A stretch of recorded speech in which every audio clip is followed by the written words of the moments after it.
Assalamualaikum warahmatullahi wabarakatuh. Apa kabarnya hari ini? Waalaikumsalam warahmatullahi wabarakatuh. Alhamdulillah baik Pak. Alhamdulillah kalau baik semua. Kalian sudah absen di link yang Bapak kirim di grup WA? Baiklah, kalau sudah absen, Bapak ingin menanyakan materi kita minggu lalu itu tentang apa ya? Kalau tidak salah tentang BPUPKI Pak. Oke, baik kali Menteri Imam. Jadi materi kita minggu lalu itu tentang BPUPKI. Nah, Bapak akan menyambung materi minggu lalu dengan materi yang sekarang. Materi kita sekarang itu tentang peristiwa Rengas Dengklok. Sebelumnya, adakah di sini yang tahu tentang peristiwa Rengas Dengklok itu apa? Tidak. Peristiwa Rengas Dengklok itu peristiwa penculikan Bapak Soekarno sama Bapak Hatta Pak. Oke, benar, Nak Imam, benar. Nah, jadi sebelum negara kita merdeka itu ada suatu peristiwa. Peristiwa ini cukup dibilang peristiwa yang besar karena peristiwa ini merupakan penculikan. Bisa dikatakan penculikan terhadap dua tokoh nasional, yaitu Insinyur Soekarno dan Dr. Andes Muhammad Hatta. Nah, Bapak di sini akan menjelaskan materi tersebut. Nah, materi pertama bisa dilihat di layar PPT yang Bapak share tentang latar belakang dari peristiwa Rengas Dengklok itu sendiri. Nah, latar belakang peristiwa Rengas Dengklok ini pertama yaitu kekalahan Jepang dalam Perang Dunia Kedua. Nah, Jepang ini setelah mengalami bom atom yang dijatuhkan oleh sekutu terhadap dua kota yaitu Hiroshima dan Nagasaki. Nah, kota itu sangat berpengaruh bagi Jepang sehingga bom atom itu dijatuhkan, maka Jepang menjadi kalah. Kemudian Jepang mengaku kalah kepada sekutu, itu terjadi di sebuah kapal perang. Nah, akibat dari mengaku kalahnya Jepang ini, kekosongan terjadi di kekuasaan Indonesia. Nah, yang selanjutnya itu adalah kekosongan kekuasaan.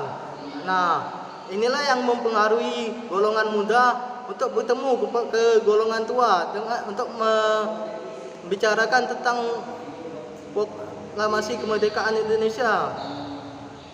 Nah, tetapi dalam hal tersebut, golongan muda ini mendapat jalan buntu karena golongan tua belum mau memproklamasikan kemerdekaan Indonesia. Materi selanjutnya itu peta Rengas Dengklok. Nah, bisa dilihat di gambar share screen yang Bapak berikan.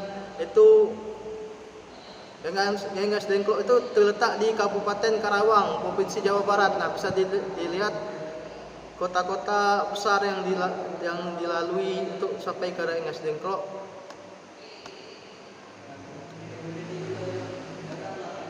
Nah, materi selanjutnya itu adalah peristiwa Rengas Dengklok itu sendiri. Peristiwa ini bermulai pada tanggal 15 Agustus 1945. Peristiwa ini diawali dengan pertemuan golongan muda yang dipimpin oleh Hairul Saleh. Kemudian dilanjutkan antara pertemuan golongan tua dan golongan muda. Nah, pada saat golongan tua dan golongan muda ini bertemu, terjadi kesalahpahaman antara Wikana dan Insinyur Soekarno. Di sini golongan muda itu ingin cepat-cepat memproklamirkan kemerdekaan Indonesia karena takutnya sekutu datang untuk merebut kembali kekuasaan. Sedangkan golongan tua itu belum mau memproklamirkan kemerdekaan Indonesia karena takut terjadi pertumpahan darah. Nah, di sini pertemuan itu berlangsung alot dan terjadi kesalahpahaman yang mengakibatkan Insinyur Soekarno marah kepada golongan muda.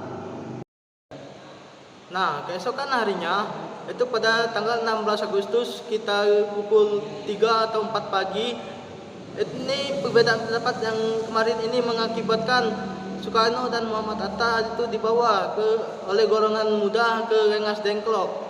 Nah, dipilihnya Rengas Dengklok itu karena untuk menjauhkan Soekarno dan Muhammad Hatta itu dari pengaruh Jepang dan sekutu.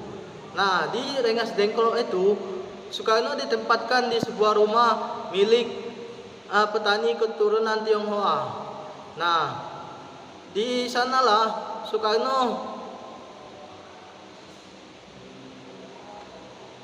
Soekarno mengungkapkan rencana proklamasi yang akan dilaksanakan pada keesokan hari, yaitu tanggal 17 Agustus 1945.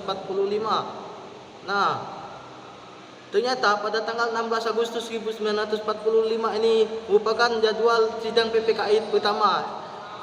Kemudian sidang ini dibatalkan karena Soekarno pada saat itu tidak ada di Jakarta.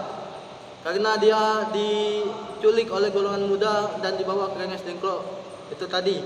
Nah, sementara di Jakarta itu terjadi kesepakatan antara Wikana dan Ahmad Subarjo. Ini kesepakatan ini yaitu untuk membawa Ahmad Subarjo ke Rengas Dengklok dengan janji Ahmad Subarjo akan mengumumkan kemerdekaan Indonesia itu pada tanggal 17 Agustus dan selambat-lambatnya itu pada pukul 12 siang. Nah, dari perjanjian tersebut akhirnya Soekarno dan Muhammad Hatta itu dibawa kembali lagi ke Jakarta. Kemudian pada malam harinya itu dilakukan penyusunan teks proklamasi di rumah Laksamana Maeda. Yang teks proklamasinya itu diketik oleh Sayuti Melik. Nah, untuk tahu materi itu akan Bapak jelaskan pada pertemuan kita minggu depan, yaitu tentang perumusan naskah proklamasi dan detik-detik kemerdekaan. Adakah yang ingin bertanya terhadap materi yang Bapak sampaikan tadi? Saya Pak yang mau bertanya Pak. Baiklah, Nak Imam, apa pertanyaannya? Mengapa perumusan teks proklamasi itu dibuatnya di rumah Laksamana Maeda? Oke, Bapak akan menjawab pertanyaan dari Nak Imam. Mengapa Soekarno merumuskan teks proklamasi itu di rumah Laksamana Maeda? Ini sebenarnya materi kita minggu depan. Tapi berhubung Nak Imam sudah menanyakannya pada pertemuan minggu ini, Bapak akan menjawab sedikit. Serta ini juga trailer untuk materi kita minggu depan. Mengapa dipilihnya rumah Laksamana Maeda sebagai tempat rumusan naskah proklamasi? Kita ketahui bahwa Laksamana Maeda ini adalah seorang angkatan perwira tinggi Jepang. Nah, pada saat itu Laksamana Maeda ini menjamin bahwa rumah dia aman terhadap pasukan Jepang dan tidak ada serangan dari pasukan Jepang. Maka dari itu dipilihlah rumah Laksamana Maeda ini untuk merumuskan naskah proklamasi. Apakah Nak Imam paham terhadap penjelasan dari Bapak? Baiklah, kalau paham, Bapak akan menutup pembelajaran kita hari ini. Bapak akan memberikan sebuah tugas, yang mana tugas ini terdapat di halaman 56 buku sejarah kalian. Itu dijawab pilihan ganda dan esainya, dan minggu depan itu dikumpulkan. Kita koreksi sama-sama. Baiklah, itu saja pemaparan materi kali ini dari Bapak. Semoga kalian dapat memetik apa yang Bapak sampaikan tadi dan dapat kalian manfaatkan. Sekian. Wassalamualaikum warahmatullahi wabarakatuh.